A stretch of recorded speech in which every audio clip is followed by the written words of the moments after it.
the most venomous snake on land. The rare, envenomating lizard. The tiny, toxin-wielding red-backed spider. Or the ferocious Sydney funnel web. Which is the deadliest venom?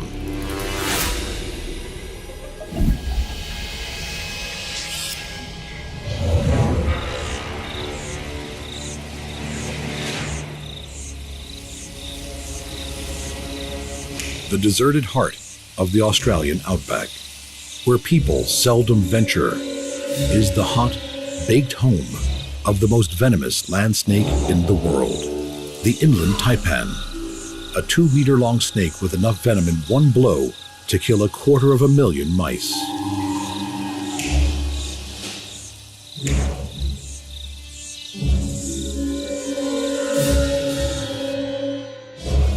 Ranging from a paler, more heat-reflecting coloration in summer to a dark, heat-absorbing brown-black in winter, the inland taipan is beautifully adapted to the desert's harsh extremes.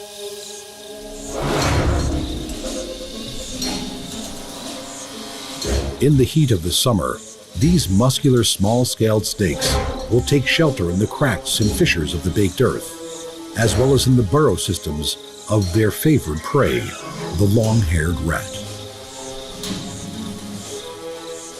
These burrows and crevices are also where they leave their eggs.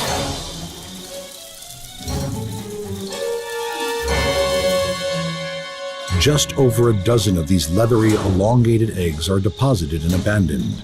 2 months later, they begin to hatch.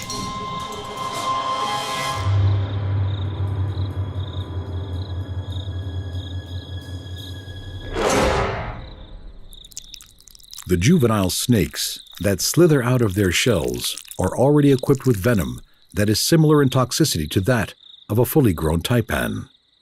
They will immediately have to fend for themselves in the barren landscapes that await them.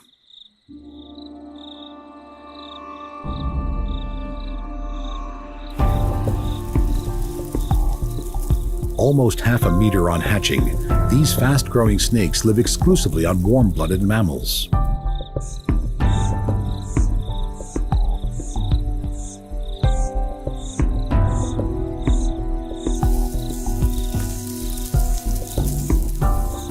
Many of their upper body scales have a dark edge to them, creating a herringbone pattern along their bodies. The underbelly of these snakes is a creamy yellow with orangey blotches, usually only visible if they rear up in a threat display, something seldom seen in these shy and placid snakes.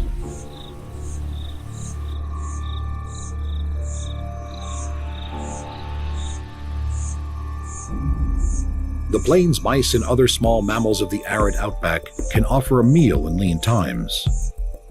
As their prey is usually fast-moving, venomous snakes need their toxins to be fast-acting, so precious meals are neither lost nor alive long enough to fight back.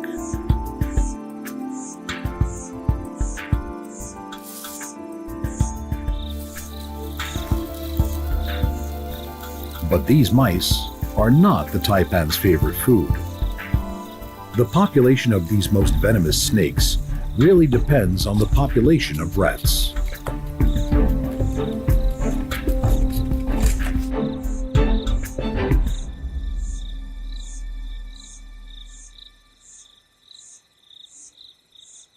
Cornered in their own home, there is no escape.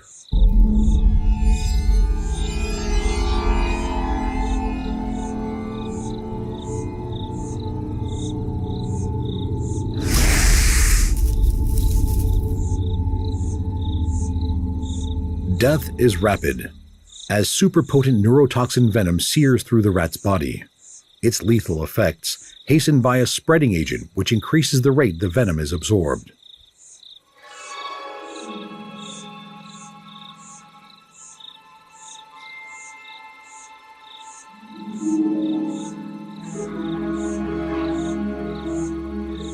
Nudging the lifeless rat to its favored position, the taipan aligns its meal.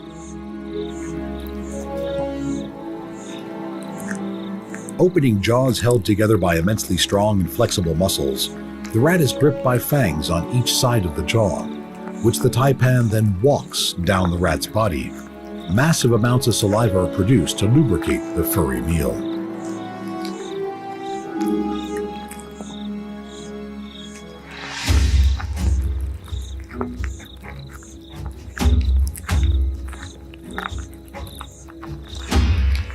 Stretchy skin and small scales aid the process as the snake's body accommodates the rat. Ribs stretch apart and enlarge the body space as food moves downward.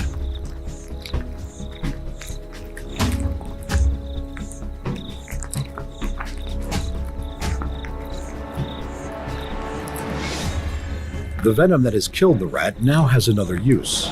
The powerful digestive enzymes it contains help to break down flesh as the snake starts to absorb its meal.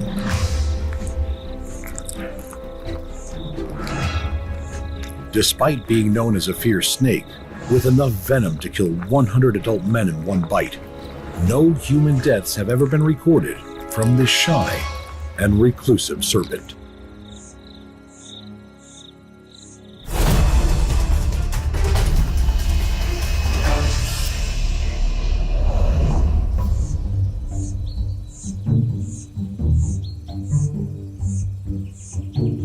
Venom is not the exclusive domain of snakes and spiders.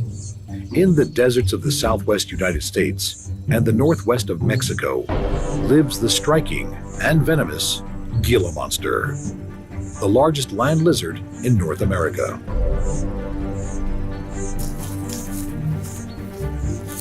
Gila monsters are not the only venomous lizards. As well as the Mexican beaded lizard, new research has found venom in some monitor lizards and iguanas.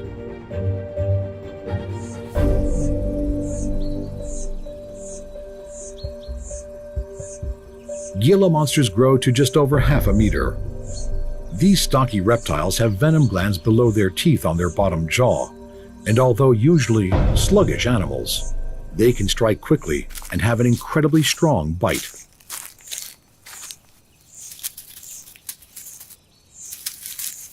Usually solitary animals, Gila monsters spend over 95% of their time underground in their burrows. Most of the time they do spend above ground is during spring, when they come together to mate and for male-to-male combat.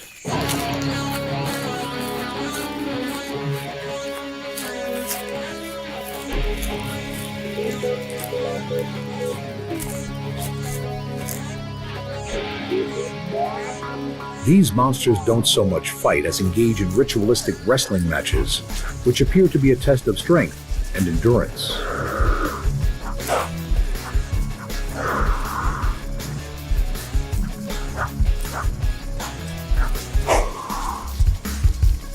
Each male vies for top position.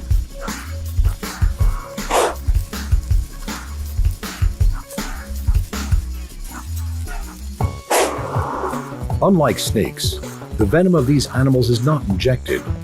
Grooves in the lizard's teeth allow venom to pass through into their victims as they chew down onto its flesh. They are immune to their own venom, and these wrestling bouts seldom result in serious injuries.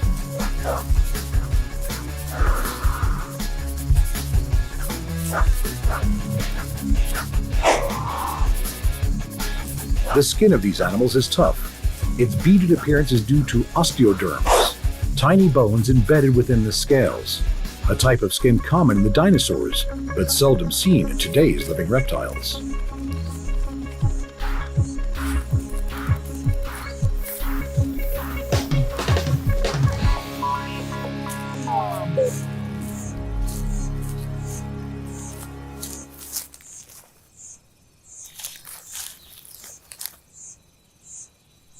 With a preference for the rocky foothills of the deserts and the semi-arid scrublands it resides in, it is likely that the main use for the Gila monster's venom is defensive and serves mainly to protect it from coyotes and any tenacious birds of prey that may attempt to hunt it.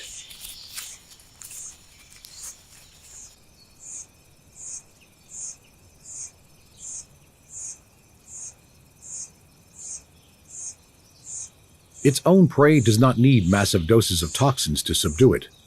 Gila monsters only need to eat a few times a year, and when they do, they have a diet that consists mainly of eggs and the helpless newborn of young mammals.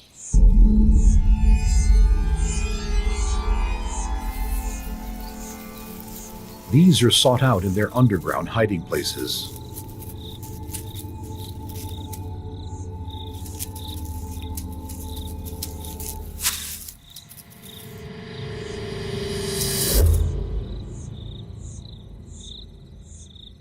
Although as toxic as the venom of the western diamondback rattlesnake, the Gila monster's teeth are much less effective venom transmitters than the injecting fangs of a snake, and a relatively small amount of venom is introduced in a bite. Although in this case, it wouldn't take much.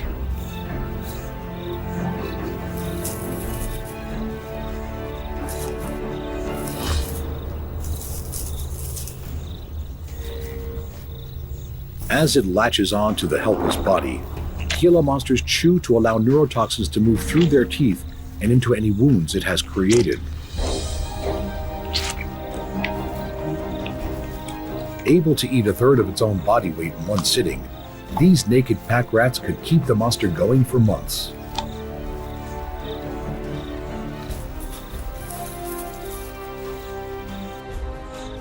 It may not always need or use the venom that lies beneath these teeth, but for the lethargic Gila monster, its venom could save its skin.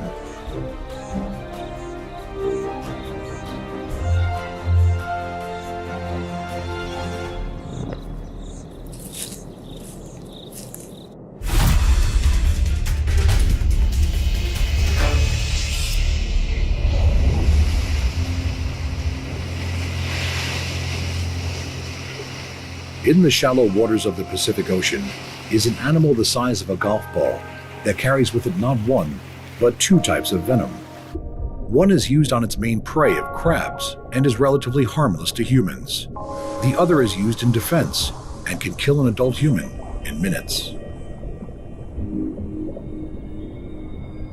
The magnificent blue-ringed octopus.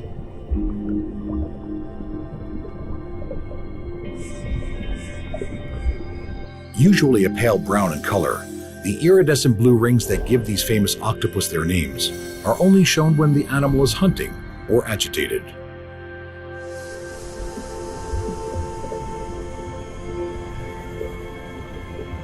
With 3 hearts and transparent blue blood, there is nothing average or ordinary about an octopus. The blue-ringed octopus feeds on crabs and mollusks. These hard-bodied victims are often stalked and ambushed from behind.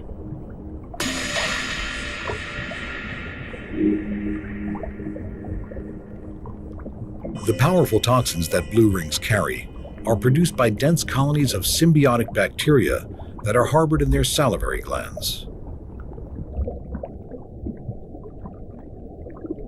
It is these bacteria that produce tetrodotoxin. 1 milligram can kill a human, making it one of the most potent neurotoxins known.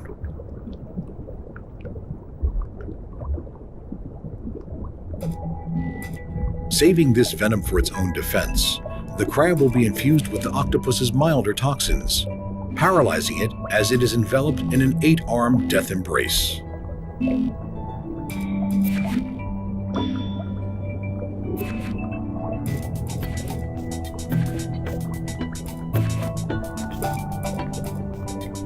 The mesmerizing blue rings of the octopus are activated by changes in its pigment-filled dermal sacs.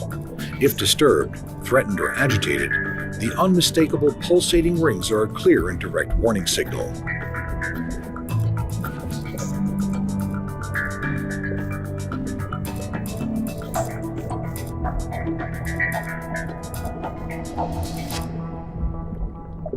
For the husked remains of this crab, there was no warning.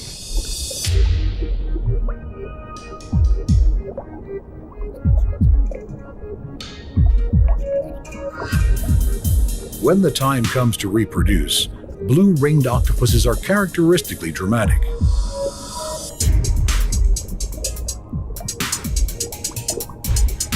Laying around 50 eggs, The female carries them with her tucked under the secure haven of her suckered arms. For the few months it takes for them to develop, she will not eat.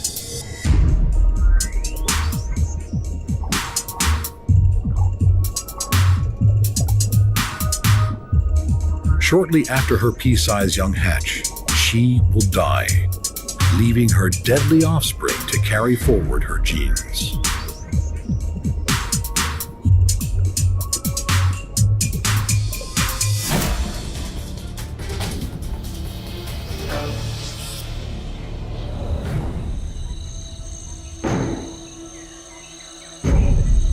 In the secluded outhouses, under fences and letterboxes, under barbecues and amongst garden litter, are the messy webs that hold the killing fields and the hundreds of offspring of a very deadly female. Tucked in the corner of her web, the scarlet stripe of the red-backed spider advertises her lethal capabilities.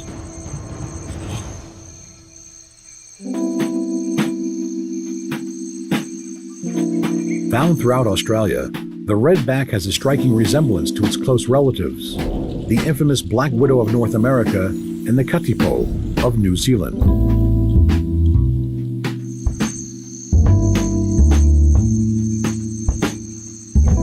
The webs of these comb-footed spiders are impressive feats of design engineering.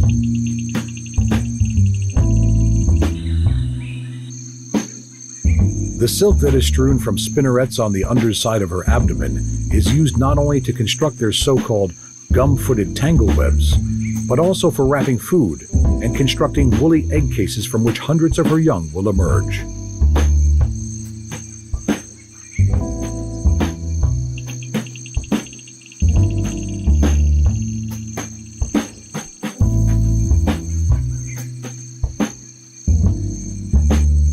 Young redback spiderlings will disperse from their maternal web by ballooning, taking themselves to a high point in the surrounding foliage and letting out a fine silken line that will be caught by the wind and carry them to their own new nest site.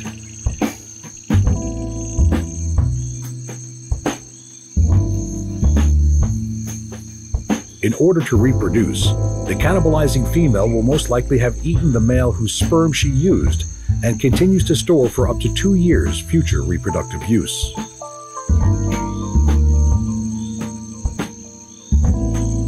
The tiny, seldom seen male, 5 times smaller than the female, will have offered up his abdomen to the often striped female who consumes him while they mate.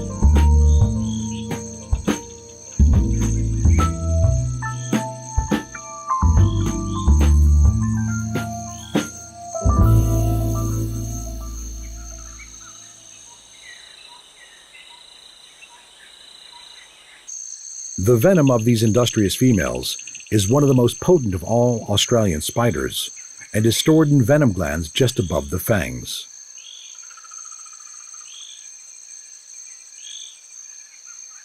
Despite its high toxicity, the small size of these same fangs means that often only a very little venom is delivered in its bite. While this may be more than enough to subdue their prey, only 1 in 5 bites causes significant envenomation in humans. When it does, pain at the bite site is extreme. Although there have been no reported human deaths from the redback bite since the introduction of an effective anti-venom, this anti-venom is the most commonly used in Australia, reportedly used more than all other anti-venoms combined.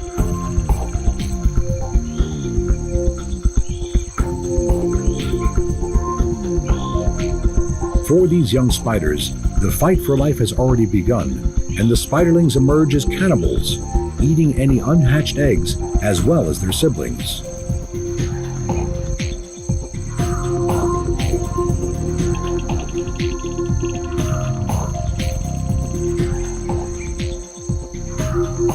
Once their homes are established, these rather timid spiders rarely leave their webs. Most bites to humans occur from accidental contact while rummaging around gloveless and unaware outside the home.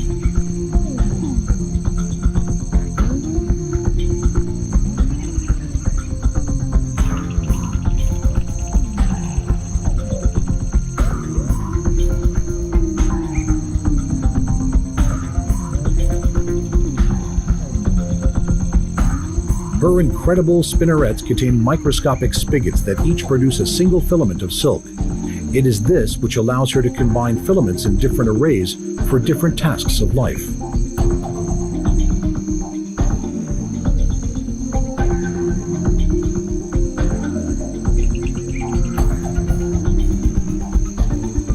And so she goes on, spinning and weaving and breeding, bringing in up to 5,000 potential new venomous lives during her own lifetime.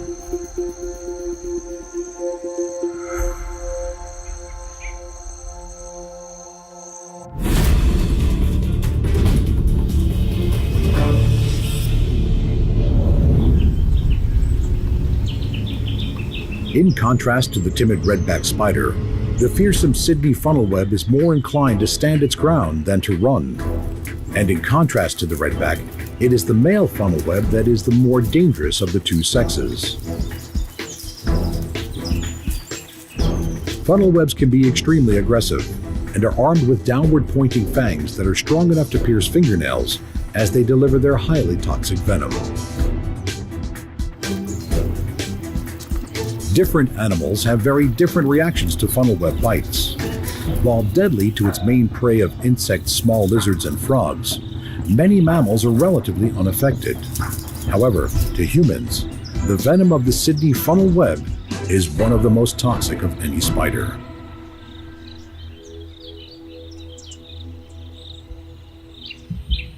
For this cricket, it will be lethal. There are 3 different types of bite. The first is the dry bite, that contains no venom at all. The second, used mainly in prey capture, is where venom is released in an appropriate measure to the animal being hunted. The large cricket cornered under the striking stats of the spider is about to receive more venom than would a smaller fly or beetle.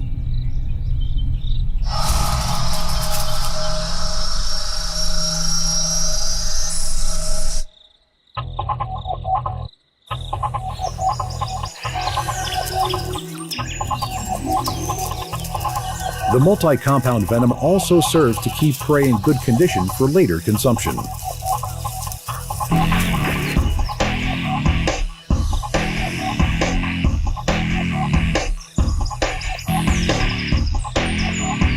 While there is no denying the severity of the venom on this cricket, it is the third type of bite, the maximal dose bite, that is the cause of much human concern.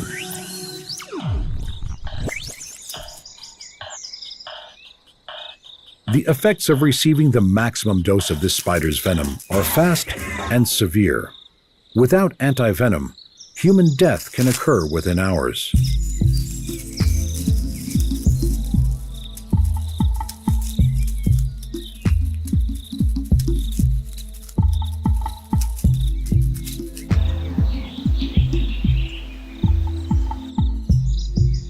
Funnelweb spiders need a humid environment to survive, and spend most of their days in their underground burrows.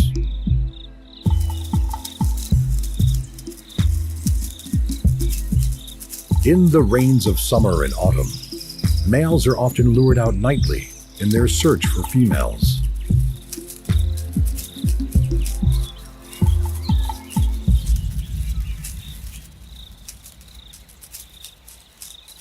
Mating in the funnelweb world is a dangerous affair. The female raises her body into strike pose, leaving the male the challenging task of holding her back while he delivers his precious cargo of sperm. He must do this before she kills him. If he survives the mating, either she will kill him anyway, or he will die soon afterwards.